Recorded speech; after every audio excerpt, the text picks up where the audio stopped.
everyone. Welcome to this event that we have for you. We're so happy to have you here. Thank you so much for joining us. We have people here from all over the world who are looking to launch venture capital funds, and we are here for it. We're going to talk about how we can help you today, and a bunch of other things. So we're really excited to do this, so let's get going. So before we get started, my name is Mirto Lalakos. I am a principal here at VC Lab, and I'm joined by the fantastic Brett Sagan, who is a venture associate at Desal Group, which is VC Lab's parent company. And you'll hear a lot more from Brett just in a second. So throughout this event, for anyone that hasn't been to a VC Lab kind of community event before, if you have questions, go ahead and put them not in the chat, but in the Q&A section of Zoom. So if you kind of look at your options at the bottom of the screen here, you have chat and then you have Q&A. So if you have any questions, because we want this to be an interactive event, go ahead and put them in the Q&A section of Zoom, and we'll go through these, once we're done kind of with this presentation that we have prepared for you today. If you do put questions in the chat, we won't be kind of monitoring that. So, if you want your questions picked up, once again, put them in the Q&A. So hopefully that's clear. Also, I just want to say that, we have a ton of public events that we have lined up for you all this summer to help you launch a VC firm. So, we're going to post a link in the chat where you can browse all of the events that we have coming up, and you can kind of sign up to whatever, you find relevant or whatever you have exciting. We have one of the, for example, we have one of the best, possibly one of the best kind of pre-seed investors joining us on an event this Thursday. His name is Mike Maples, and he's invested in early stages of companies like Twitch and Twitter, and you have so much to learn from him. But we have a lot going on this summer, and we want to make sure that you can get a ton of value. So just a few words about kind of Desal Group and the company behind this community. Desal Group is, developing a range of industry-leading offerings to transform venture capital into an ethical force for good. So this is what we're all about. So Desal Group runs VC Lab, which is kind of, the part of the company that's organizing this event today. But also, we have under that Desal Group umbrella, we've got Desal Capital, which is a fund of funds, probably one of the only ones in the world that invest in first-time and emerging VC managers. We built Desal Hub, which is the leading operating system for venture capital, kind of an automation of your operations, your fundraising, your fund deployment, and so on and so forth. And we're going to be talking at length about this in this session today. So, this is just to kind of quickly introduce Desal Group, but more specifically for VC Lab. We run the world's leading accelerator for venture capital investors, and we're looking to democratize this asset class. So as many of you guys know, the world of venture capital was run by a very homogenous group of people, and it was very difficult for anyone who wanted to start their own venture capital firms to do so. We're looking to make this easier and cheaper for everyone around the world to kind of be able to start their own venture capital fund. To date, we have accelerated nearly 500 firms, and every year we're helping to launch around half of the world's new venture capital funds, which is insane to even kind of say it, think about it. We work with hundreds and hundreds of VC firms per year launching their funds. As venture capital investors, we obviously have a huge responsibility for what the future of our planet and our climate looks like. And we want to be working with the most ambitious new managers out there who are going to be directing funds where the most impact is going to be created, so that we can finally start to see the changes that we want to be seeing in the world. So just to tell you guys a little bit about the program, the VC Lab here. So, first of all, we're thrilled to announce that we're launching applications to cohort 16. So these are now live. You guys can now apply to cohort 16. And, with this new program, we're making it faster and, than ever before to launch a venture capital firm and to kind of get to a first close. So we've experimented so much over the past few cohorts in terms of, how do you best close LPs? We're automating a bunch of processes. We're just making it so much easier. We're taking out a lot of the complexity. We're helping you avoid pitfalls in kind of getting there. So there's so much for you to kind of gain from this if this is, if you're launching a venture capital firm right now. But of course, it is a very competitive admissions process. And also kind of, even if you get onto the program, it's very hard to actually complete the program. It's one of the hardest programs to kind of get through out there. And so, because what a lot of people kind of sometimes don't understand is that VC Lab is not a learning program for venture capital. We have a dedicated program if you want to learn about the basics of venture capital called Venture Institute. So we can maybe post a link to Venture Institute below for anyone who's just kind of, getting a feel for the sector. But VC Lab is a closing program, meaning that it's only for managers who are ready to launch a venture capital firm. So the application process traditionally, the standard way in which you would get into VC Lab is to submit an application, and we can link to the application form below into the chat for you guys to kind of check it out. But we generally just ask some details about your background. We ask you what your vision for the fund that you want to build is. We ask you to record a video where you kind of tell us why you're uniquely qualified to be launching such a venture capital fund. It's just kind of a short application process that you need to fill, but, we are very selective in terms of who we work with. So for those of you who want to just apply the traditional way, go to the link that we're posting in the chat and you can fill in an application form there. But what we want to talk about today is kind of this new track to apply to a VC Lab program that we have opened up. And this is called the Fast Track to VC Lab. And, we're really, really excited. This is kind of the second cycle that we're doing this. The first time it worked really well, but, we're looking to kind of shake up the traditional application process, and we're challenging you guys to kind of show us what it takes to be a top decile investor and let your work speak for yourself rather than kind of your background or your mission and all the kind of things that we ask in the traditional admissions process. So we're launching this pre-curriculum fast track, and this is kind of the focus of what we're going to be talking about today. We want to make sure that you come out of this and that you kind of fully understand how you apply to the program through this track. So the first thing that you want to know is that we've put together a pre-curriculum for you. Okay, we've pasted the link of that in the chat, so you guys can go ahead and open it up and kind of skim through it. The point of this pre-curriculum is to emulate what the program of VC Lab is like. So on one hand, it's also designed to get you a head start on the program and really give you a feel for what, VC Lab works and what are the kind of things that you'll be doing during the program. And it walks you through the first few steps of raising a venture capital firm. Okay, so I'm just going to give you some examples and talk you through some of the first steps that you are required to take in order to launch a VC fund.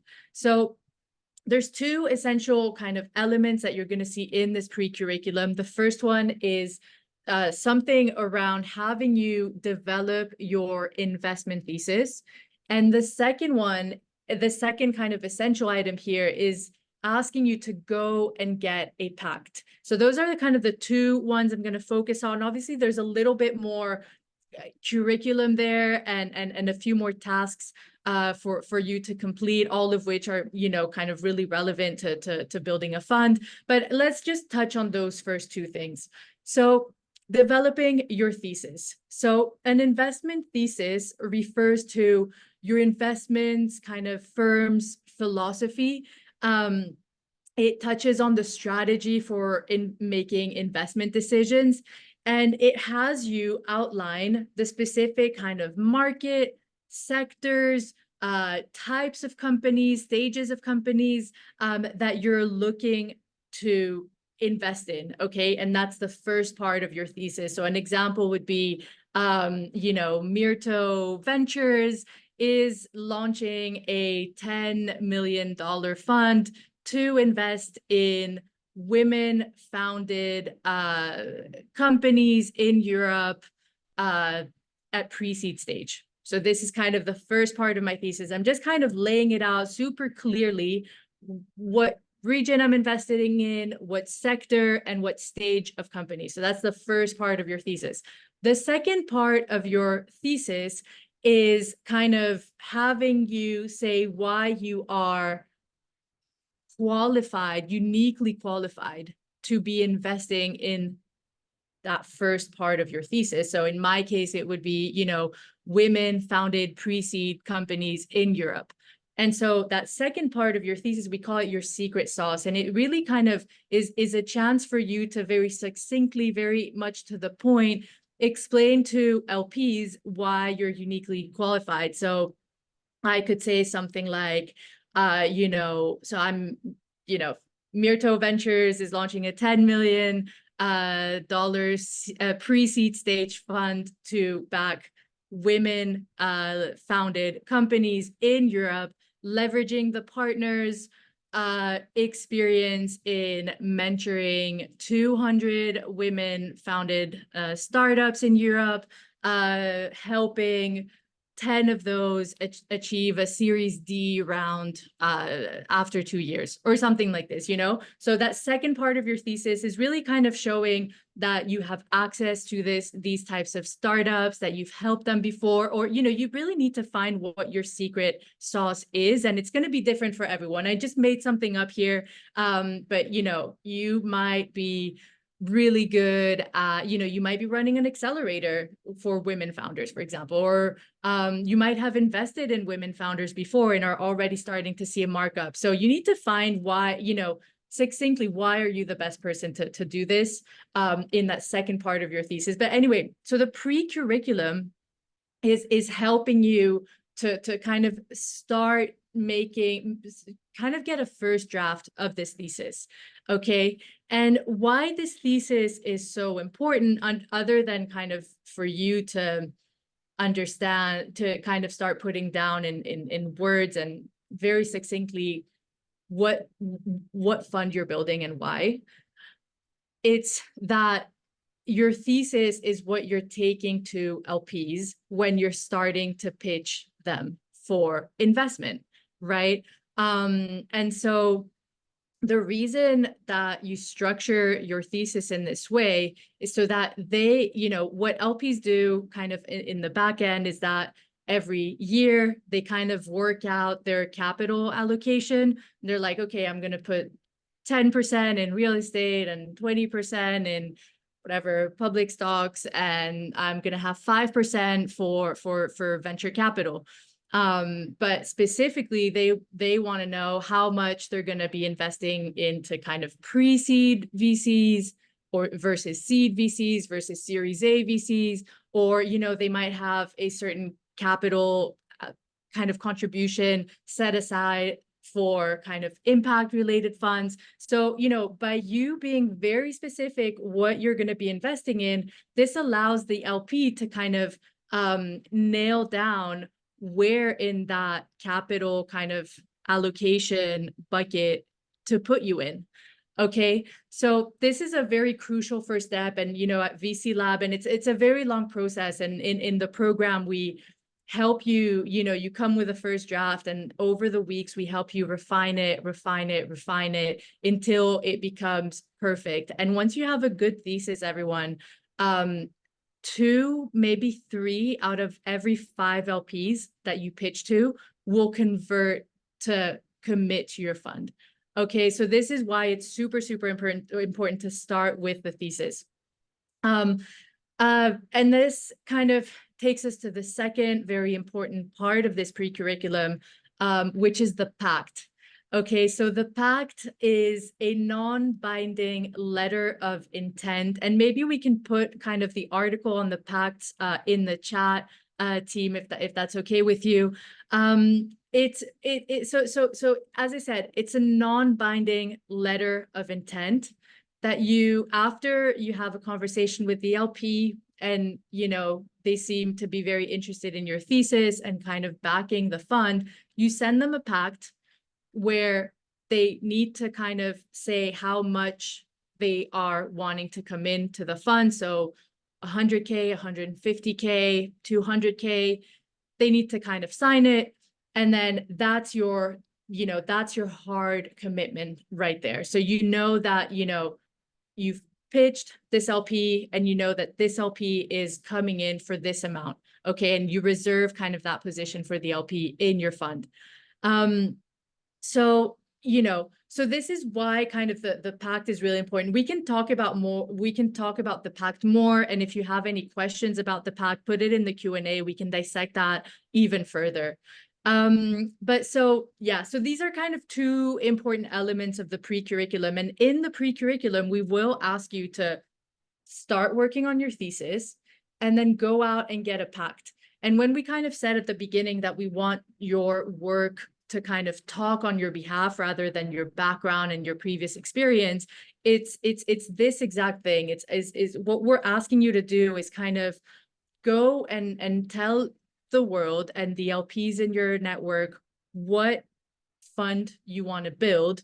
And if you manage to secure a PACT or, you know, a hard commitment or more than one PACT from any of the LPs that you speak to, then this is your fast track into the program. We don't want to then see, you know, what your background is or anything like that. If you're able to get a PACT, or even better, more than one PACT, then that's your fast track into the program. And we actually find that, you know, people in cohort 14 that got in through this fast track, that were able to secure PACTs before they even got on the program, which is not a prerequisite, but if you're able to do that, they got, you know, so much further ahead than a lot of the other participants that just kind of came in the traditional application process. So, so this is kind of the pre-curriculum. In order for you guys to kind of complete this effectively, we are also giving you access to Decile Hub. And so to explain kind of what Decile Hub is and why Decile Hub is going to be important while you kind of carry out this work, I'm going to bring Brett to the floor. So Brett, you know, I'm passing over to you to kind of further introduce yourself, introduce Hub, and kind of show everyone what the platform is about. Awesome. Thank you so much, Mirto. So I'm Brett Sagan. I'm located here in Seattle, and I'm a venture associate for Decile Group. So I primarily work with fund managers who've achieved the first close and are operational, active fund managers with an active fund. And it's been a really incredible experience to get to partner with fund managers across the globe, each with their own unique thesis, and really see the impact in action. So yeah, in today's session, I want to introduce you to the fundraising pipeline of Decile Hub, along with PACTs and some other functionality that can help you throughout this fast track process. I'll start by sharing my screen, and I'll be using a sample dummy account for these purposes. Excellent. So here we are in the dashboard of Hub. The fundraising pipeline is a purpose-built tool specifically for venture finance fundraising. The goal is to make it as easy as possible from first contact to LP closed in the fund. And each one of those steps has key actions that can move prospects along throughout the process. So yeah, let's start by navigating to the fundraising pipeline. you can select here from the dashboard or here on the left-hand toolbar. And each specific prospect is categorized by a stage indicating their status throughout the flow from first contact to closed in the fund. Here I have added some test accounts in various stages throughout the process, and every prospect is represented by this line item. So I'm going to go ahead and add a new prospect. This can be done by clicking Add Prospect in the top right-hand side. Also, if you're using a offline CSV or Google Sheets or Excel form, you can import that directly into Hub so that you have all of your contacts here. But yes, in order to add a prospect, select Add Prospect. I'm going to add a new test LP. I'm going to add the email. Add prospect. Excellent. So that will automatically add the prospect to the added stage. Now, if you'd like to move them through the pipeline to indicate their progress through the stage, you can select the checkbox here, change stage, and maybe it's outreach, maybe you've had a meeting, maybe it's time to send materials or follow up or send a PACT. Let's put this in outreach, indicating that you are reaching out to that LP. And it's a very straightforward process to move LPs through the stages, but you want to make sure that this really aligns with the current status of the LP. Reason being is this really allows you to track the progress of each LP and understand where they are in the investment process. One really key part of this is automating tasks within these stages to reduce the lift on your end and just make it a really seamless experience to interact with potential LPs. So I'm going to navigate here on the left-hand toolbar and select LP stages. This will show you all of the various stages in the fundraising pipeline from added to closing or potentially unresponsive or declined. And I'm just going to go ahead and expand these stages. So with each stage, there are a core set of tasks that we would recommend using along with emails that our team has drafted that reflect, whatever stage the LP is in. There are many fund managers who simply activate the automation, use all of the emails that we have standard within Hub, and have a very easy experience fundraising. So let's say you do want to automate some tasks within the outreach stage, for instance, sending an introductory email. You again expand the stages, edit task, and automate the task to be immediately due. You can also review and edit the email as well, but I'll get back to email editing and how to sort of enter those within stages. There's other automations you can set, such as adding a note, something like outreach complete, setting a variable indicating the likelihood that this LP will close into the fund, and other things like moving to a stage. Maybe once outreach is complete, you want to move to the meeting stage, where you're then initiating communications to set an individual one-to-one meeting.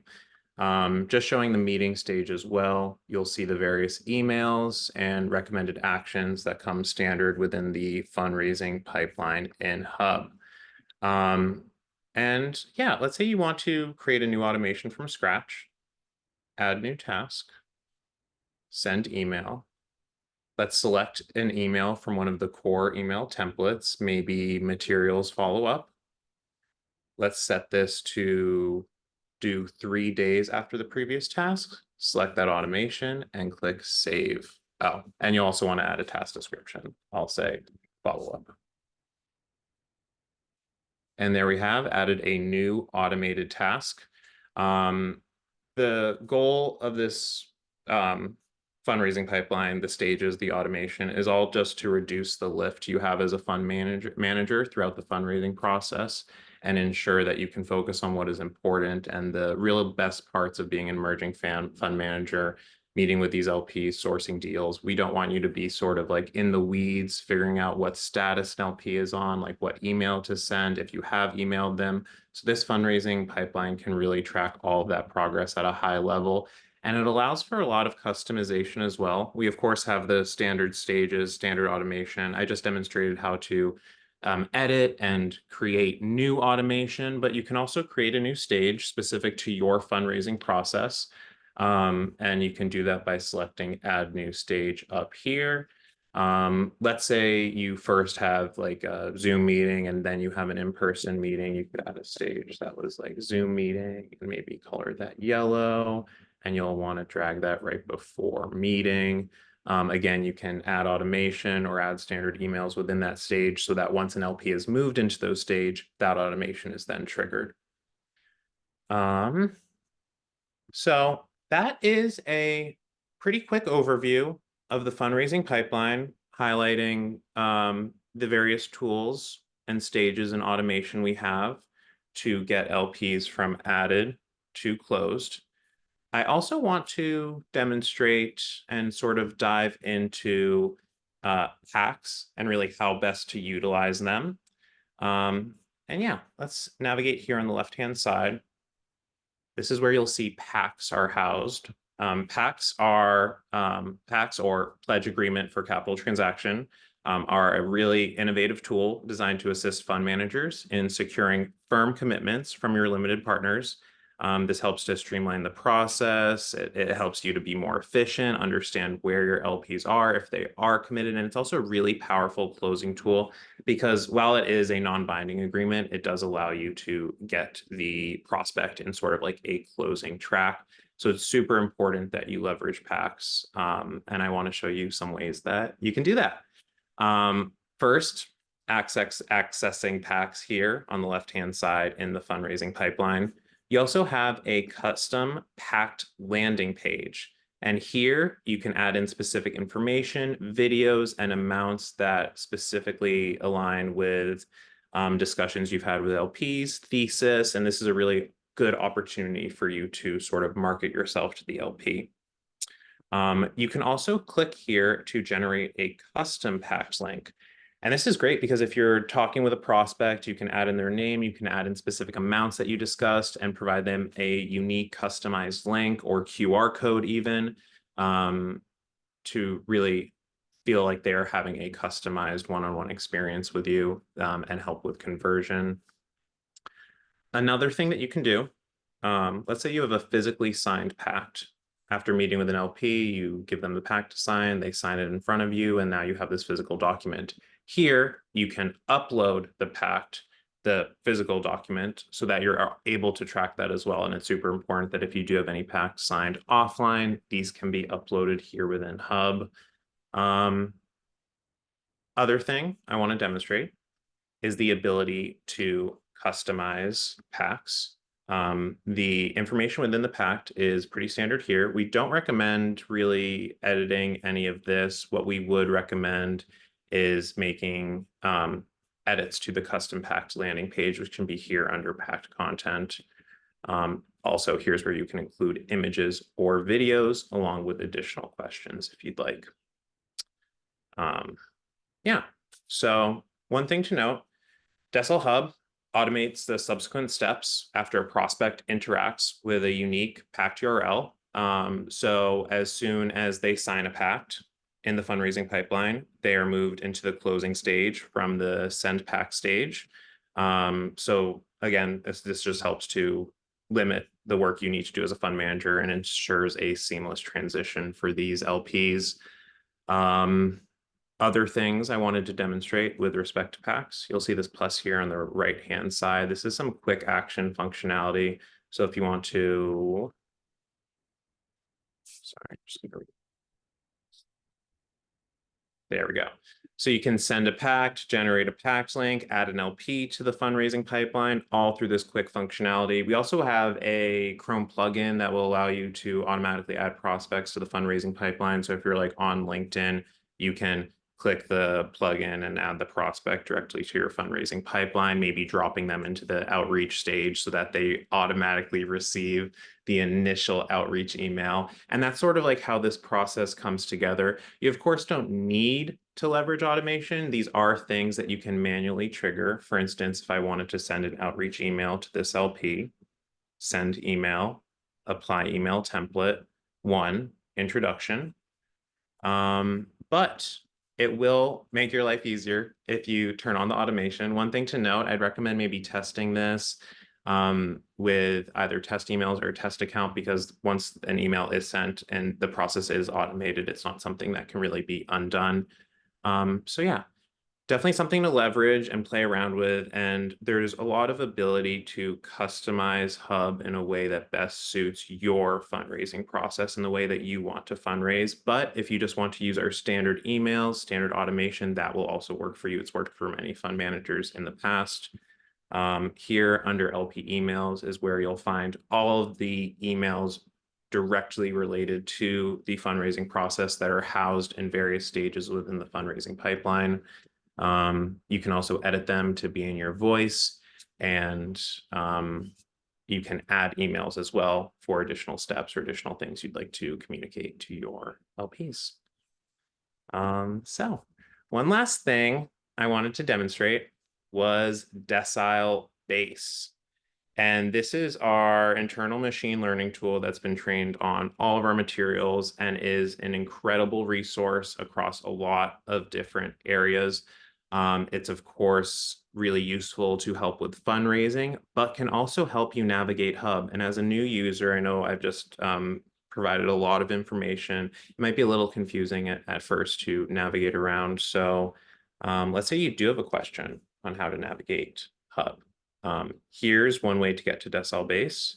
You can also click base here on the left-hand side, but I'm just going to drop in a question. How do I add a new stage to the fundraising pipeline?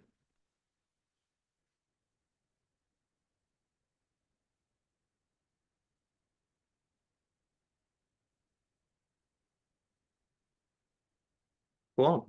And then you can even ask questions like, the question I copied is, what should I call a stage for LPs that have declined to sign a PACT but are still interested in investing when my fund is formed? You should call this stage interested, not yet committed, or potential future investors. This stage would indicate that LPs have shown interest but have not yet made a formal commitment. That's right.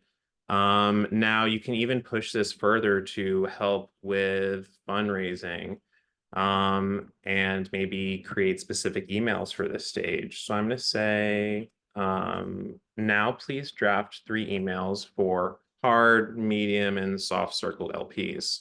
And here it is drafting off email templates that I could copy and paste into Hub, into this stage that I could automate to send off based on a specific schedule, or manually send off when I feel is best. And it's just a really powerful tool, not only to navigate Hub, but to do things like this that just makes it as easy as possible for you to fundraise. There's also some pretty cool translation capabilities. So translate to Spanish.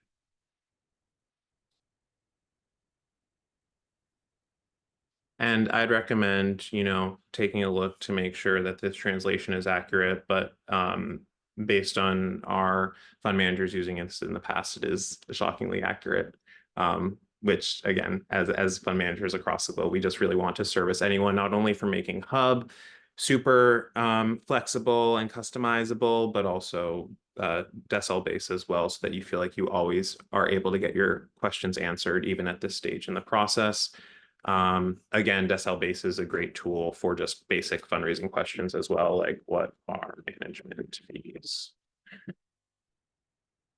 You saw me use the ask a follow-up functionality. You can also select ask the community for a better answer, where that will go to actually an expert individual in our team that will be able to respond. You'll also see that similar questions may have been asked in the past that have been responded to, so you can click on those as well. So just as a brief recap, fundraising pipeline, stages to indicate progress of an LP, emails for each stage, automation and tasks that you can turn on if you'd like for each stage, and PACTs that allow you to track your progress and secure some hard circled commitments. Lastly, base to answer any questions you might have. So I hope that's been a helpful overview. I know that was a lot of information there. I guess I will open the floor for questions and hand it back to Mirto. Thank you so much, Brett. This was amazing. And everyone, I hope that you're starting to kind of sense a little bit the power of Hub and kind of, if you put yourself in kind of the shoes of a new manager. So, what you want to do as a first step is start thinking about, okay, who are all the potential LPs in my network? Add them all into this pipeline.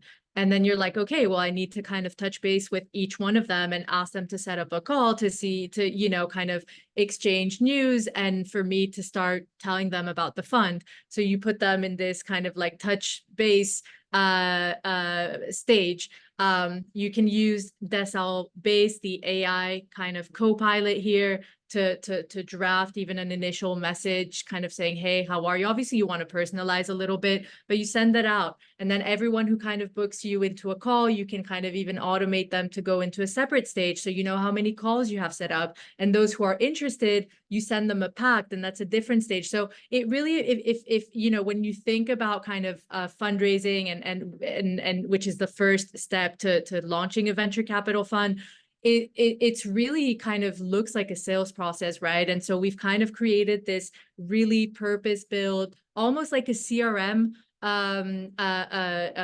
system for you to track all these conversations that you're going to be having, because in reality, you're going to be talking to hundreds of LPs, per quarter or half year in order to kind of fully close the fund. So yeah, Brett, this was fantastic. And I think for me, kind of the translation feature, I love it so much. And I mean, I don't know if you're going on holidays or something to Spain and you want to, it depends like on the use case, but it's really, really cool, super powerful. So let's dive into some of these questions. So first of all, the cost of Decel Hub. I know a lot of you guys have been asking that. So Decel Hub is completely free of charge for kind of the indefinite future. For everyone, we used to only have it so that only people that were accepted into a VC lab program had free access to Decel Hub.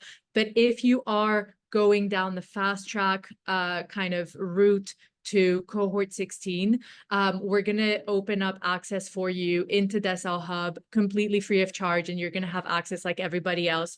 What we're going to do after this webinar, by the way, is that we're going to be sending you an email with kind of your next steps if you want to do the pre-curriculum and kind of get on the fast track. And this will include a sign-up code that will allow you to access Decel Hub for free. So hopefully that is clear. Can I use this fundraising pipeline to raise funds? Yes, absolutely. This is what its purpose built for. This is exactly it. Our fund managers do it all the time. And then not only you're kind of using it to fundraise, but you're using it to automate a huge aspect of your fundraising as well. So say for example, you've talked to an LP, they're interested, they appeared very interested in kind of the fund, you send them a PACT, but they haven't kind of signed it after kind of 3 days, you want to set it to 3 days, 4 days, it automatically sends a follow-up email. You don't even kind of need to go into the platform and do it yourself. So super, super powerful. When starting a fund, do you find it better to do this with a partner or as a solo GP? So this is a really good question. We get asked this all the time. There isn't a right or wrong answer. I can kind of talk about the benefits or kind of risks associated with both very quickly. So let's start with solo GPs. We have so many of our most successful kind of funds that we're working with, top decile worldwide funds are run by solo GPs.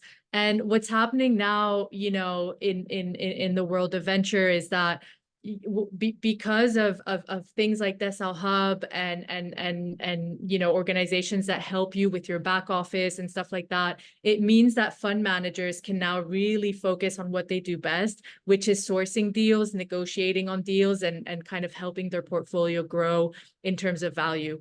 And then there's people and systems in the back end to kind of sort out all your legal, accounting, taxes, and stuff like that, fundraising. So, so being a solo GP is completely fine. Some LPs are gonna, this is a usual question from LPs. It's like, oh, well, what happens if you can't kind of carry on something, how you get run over by a bus, touch wood, what happens then? The reality is that, the risk of you kind of getting hit by a bus, and obviously you have key man provisions there and stuff like that to kind of protect from these very rare scenarios. But these scenarios are more rare than a team of GPs who have come together whilst not really knowing each other well or not having worked together previously. They have more chances of splitting up. And when a team of GPs split up, it's pretty much kind of a done for the fund. Brett, I don't know if you have any experience kind of the nightmare that kind of happens when funds split up and fund teams split up. I don't know if you want to talk about anything. It's a really good point. There's a lot of risk with a multiple manager fund. You can also think about long-term, thinking about this like 10 years down the road. Let's say one fund manager secured 85% of the LPs and one fund manager secured 15% of the LPs. That tension can become problematic. It can become challenging if there are situations that come up. It can be very difficult to sort of unwind that. And like Mirto said, some of our most successful fund managers are solo fund managers. I find that there's a lot of challenges with teams of fund managers, but there are absolutely pros and cons to both sides. And ultimately, as a fund manager, you'd have to decide what's best. One recommendation, if you do have a multiple fund manager fund, 2 or 3, these absolutely are people that you've trusted and worked with for hopefully decades at this point, because it will be a incredibly important partnership. And it's very important for you to think through like all of the ramifications of that partnership.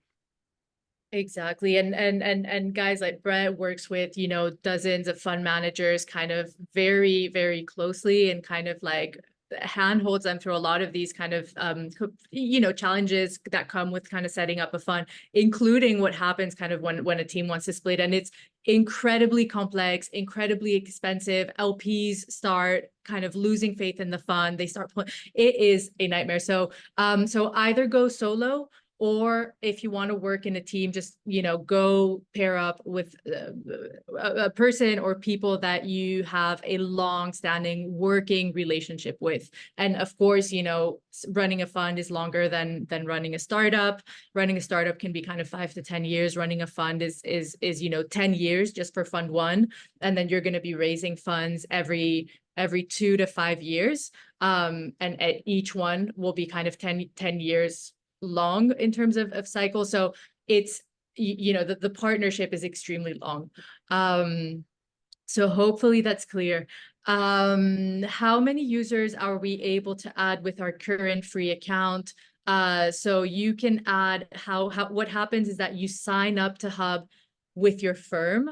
It doesn't matter if you don't have your fund name set, you can always change it later, but you sign up with the firm and then you add team members. And for each team member, you can set different permissions. So say if you have kind of like an assistant or something like this that kind of helps you manage your databases or the different stages in Hub, you can give them different permissions, let's say.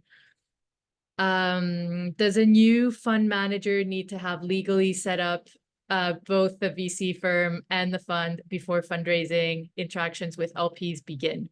So absolutely not. So this is kind of the biggest mistake that you can make as a new manager, is to kind of form the fund and the firm entities before you have raised enough hard commitments. This is why the PACT is so important. So what happens is that here are the kind of stages to kind of getting to that stage where you form as a legal entity. So first you do your thesis, then you start talking to LPs, then you kind of in the background are kind of developing a pitch deck and your due diligence folder.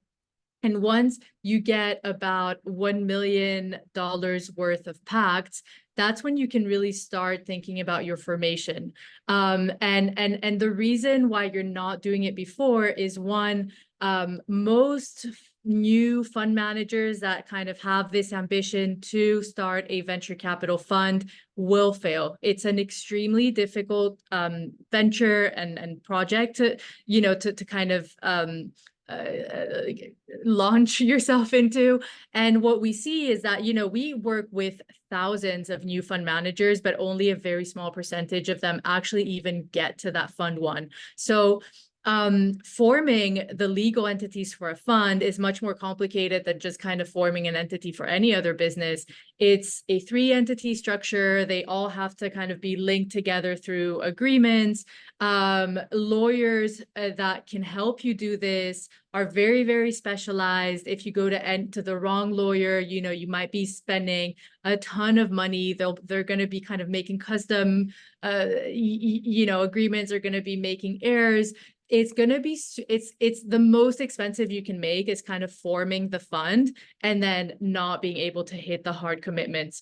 But, even kind of beyond the cost of setting up the fund, what can happen is that, say you're kind of based in the UK and you're like, okay, well, I'm going to form in the UK because I think that's what makes sense. But then you find out most of your LPs are in the US and they kind of prefer you to domicile in Delaware, which is the #1 domicile in the world right now for venture capital investors.